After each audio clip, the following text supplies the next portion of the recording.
rekam. Kalau rekam kamu keluar saja, ya. Nanti rekaman ya.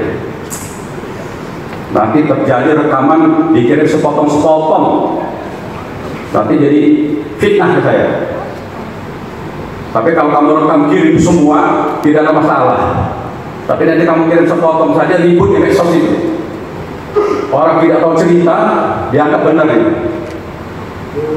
Saya ngomong apa yang terbuka saya. Tapi kalau Anda mau rekam kirim seluruhnya, tak ada yang baca juga. Ngapain setengah jam membaca pidatonya Kepala BPOM? Ya, nanti kalau mau wawancara saya akan ngomong apa yang saya bicarain hari ini. Ya Bapak Ibu, ini harus kita mulai.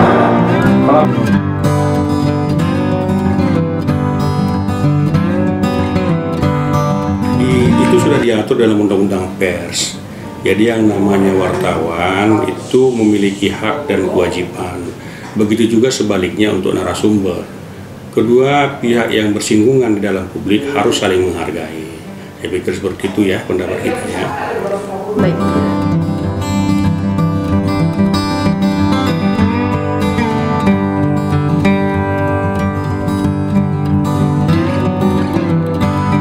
Ini yang suka keliru ya.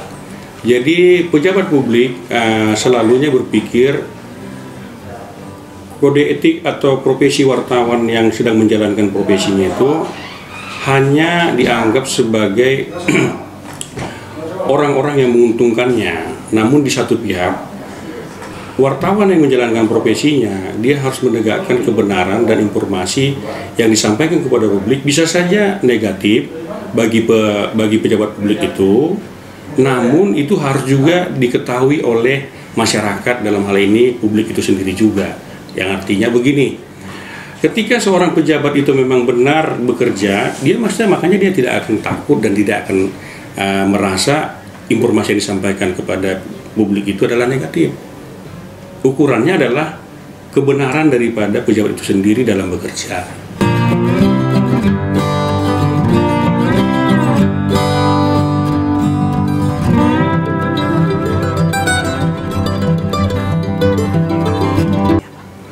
Itu namanya wartawan, itu sudah dari mulai zaman ini ada, undang-undang itu ada. Wartawan itu adalah salah satu pilar pembangunan dalam setiap negara. Jadi wartawan harus kita lindungi, wartawan harus kita hormati, dan kita harus menjaga profesi wartawan itu dalam menjalankan tugas, baik di ruang publik maupun di ruang-ruang kantoran, apakah itu di kantor-kantor yang menyangkut publik atau di kantor swasta, itu harus tetap terlindungi secara aman dan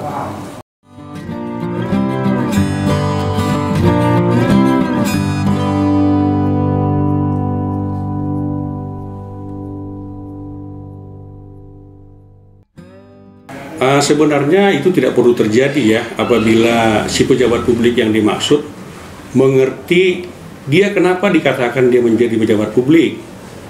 Karena dia dikatakan pejabat publik, dia harusnya sudah mengetahui semua peraturan-peraturan yang mengatur kehidupan berbangsa dan bernegara.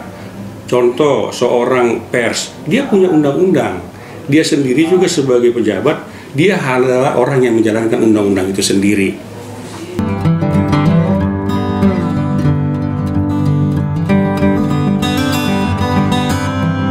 Sudah pasti ada terjadi dong pengaruh. Akhirnya masyarakat tidak mendapatkan berita yang utuh dan benar. Ya, karena namanya berita itu harus merdeka.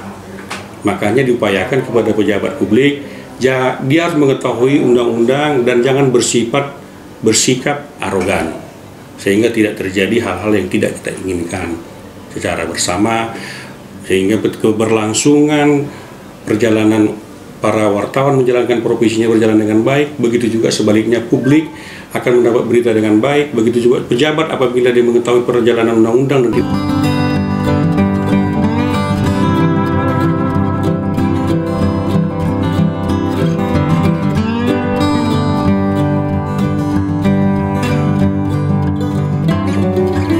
saya pikir ya segala sesuatu yang instrumen di dalam pelayanan publik tidak berjalan dengan baik, ini menjadi presiden buruk ya bagi investasi, presiden buruk bagi pejabat itu sendiri, dan terutama akhirnya terjadi nanti silang pendapat di masyarakat yang mengakibatkan ketidaknyamanan di dalam kehidupan bermasyarakat.